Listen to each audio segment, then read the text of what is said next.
बाबा बैद्यनाथ की कृपा शीर्षक से एक आलेख आपके सामने प्रस्तुत कर रहा हूं।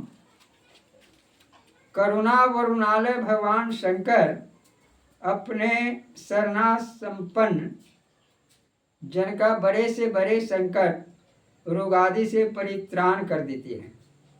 यह घटना उन्हीं की भक्त वत्सलता प्रत्यक्ष निदर्शन है। हमारे 5 सदस्यों का परिवार था। इस आलेख को श्री वीर सागर जी नायक ने कृपानुभूति में रखा है और उसी कथा को हम आपके सामने सुना रहे हैं।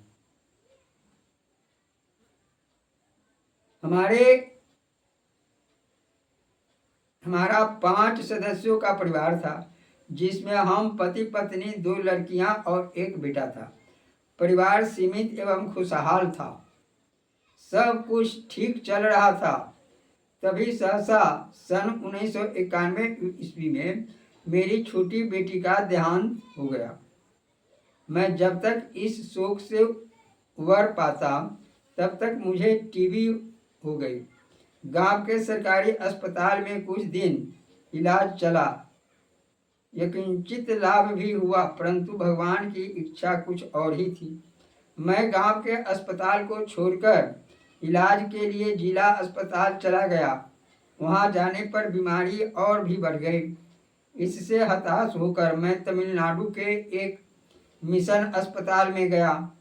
भगवान 2 महीने वहां भी इलाज होता रहा, किंतु कुछ भी लाभ न हुआ और बीमारी बढ़ती ही जा रही थी।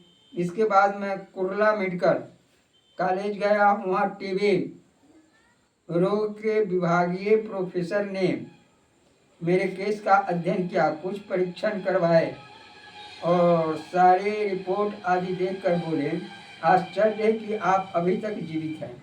आपको दी गई दवाएं तो अंतिम चरण के रोगी को दी जाती है। उन दवाओं के कारण शरीर में अत्यधिक मात्रा में पस बन गया था। वहाँ मैं 26 दिन भर्ती रहा। पहले दिन सिरिंज से 1 लीटर के करीब पस निकाला गया। ऐसी ही स्थिति कई दिनों तक बनी रही। बाद में 15-15 दिन के अंतर से आने को कहकर मुझे डिस्चार्ज कर दिया गया। जीवन संकट में था। एकमात्र परमात्मा का ही भरोसा रह गया था। इसी बीच एक दिन तीर्थ यात्रा करने वाले पंडित जी घर आए। उन्होंने बैद्यनाथ धाम की यात्रा का प्रस्ताव किया। मैंने अपनी व्यवस्था बतलाई, परंतु मेरी धर्मनिष्ठ पत्नी ने उस प्रस्ताव को यह कहकर स्वीकार कर लिया कि बाबा जो कहेंगे वह अच्छा ही कहेंगे। मैंने अपने डॉक्टर से आवश्यक निर्देश तथा औषधि लेकर सपरिवार यात्रा प्रारंभ की। 15 दिवसीय उस यात्रा में विभिन्न तीर्थों में भ्रमण करते हुए हम लोग सुल्तानगंज पहुँचे। वहाँ से कांवड़ में जल भरकर उस रुग्णता में भी हम बोल बम का नारा लगाते हुए पहले दिन 35 किलोमीटर चले। दूसरे दिन भी हमने उतना ही रास्ता तय किया। तीसरे दिन प्रायः 3 बजे हमने यात्रा आरंभ की और शाम के 4 बजे बाबा के दरबार देवघर पहुंच गए। वहां बाबा बैद्यनाथ को गंगा जल अर्पण किया और अपने रोग शोक को हरने की प्रार्थना की। इतनी बड़ी यात्रा बड़े आनंद और सुगमता पूर्वक संपन्न हो गई। यह मेरे लिए महान आश्चर्य का विषय था।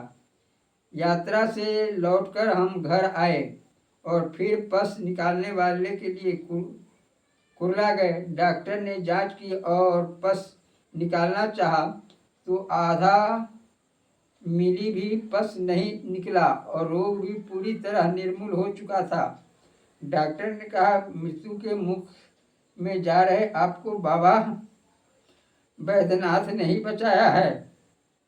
इस प्रकार उन दीन बंधु बैद्यनाथ की अनुकंपा ने मेरा उस व्याधि रोग से सर्वथा परित्याग किया, जिससे मेरी रक्षा कर पाना संसार के किसी भी चिकित्सक के लिए संभव न था। जय श्री सीते।